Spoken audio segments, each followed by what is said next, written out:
Let's make an expensive ass steak sandwich. I'm gonna take some A5 Wagyu and bread it and then deep fry it. Then sandwich it between some fancy Japanese bread with sauce and cabbage. It's seriously amazing. The recipe starts with this fancy loaf of Japanese milk bread. I don't know how to make this, so I went to our local Japanese bakery and they gave me this loaf of bread for this video. Go check them out if you're on Oahu. They have a few locations with amazing Japanese pastries. I'm gonna use this serrated knife to cut it. I got a link in the description. It's like 15 bucks, but the offset handle is great so you don't hit your little knuckies on the cutting board when you salt your loaves. I did my best to cut 2 evenly thick slices. Instead of butter, I'm going to be using this A5 Wagyu beef tallow. It's like the fat from the steak trimmings rendered into a spreadable spread. It kind of had the consistency of applesauce, and here's how the bread looked after it was toasted.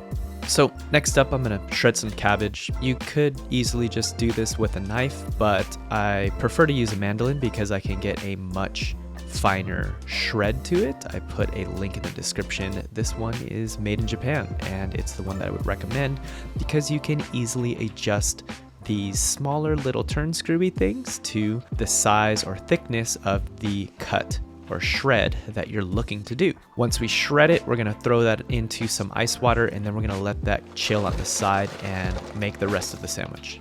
A shout out to Meatluxe for hooking me up with this Wagyu steak. I kind of messed up by defrosting it inside of the vacuum sealed bag. He said it's better to take it out of the bag and then defrost it, and that's why it ended up a little discolored. So something I didn't show earlier was we tested browning some bread without the crust, and I'm going to use that as a template to cut our meat so it is the perfect size for our sandwich. So while we were at the grocery store, we noticed there was a bunch of different types of Panko breadcrumbs, and we asked the person there working what was the difference. Because if the crumbs is big, and then the oil is gonna get more, right?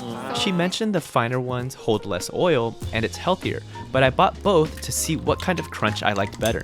I set up a dredging station, and on one plate I put the large flaky panko, and on the other plate we had the smaller finer panko, and I used the parts that I trimmed off for the test. I floured them all first, and then I hit them up with the egg before coating each of them in different size panko breadcrumbs. I made a hybrid by mixing the regular and fine breadcrumbs on a third cut of meat just for shits and giggles. Aside from testing the crunch factor, I wanted to see how long I needed to cook the meat so I didn't overcook it. This is the small flakes first. It's hella fucking good. I feel like it has more crispy to it. I honestly feel like the hybrid's like the perfect in between. I think the hybrid is where it's at. I think I might do that for the big one.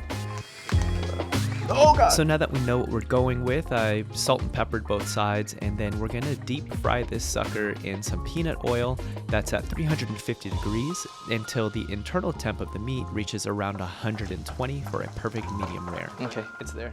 Before we build the sandwich, I'm gonna make some spicy mustard. You can just buy one of these little cans here, and you just mix a little bit with water, and you have yourself spicy mustard. It looks like baby poop. Let's build our sandwich. You gotta use Bulldog's tonkatsu sauce for this. Nothing else works. We'll lay down some of our freshly shredded cabbage, and then we're gonna top that again off with a little bit more of the tonkatsu sauce. Add the fried Wagyu. Put a little bit more of that sauce on the top slice, and then put the crown on the king. We'll slice off the crust just like you'll find them at a traditional Japanese bakery. Oh, fuck me up.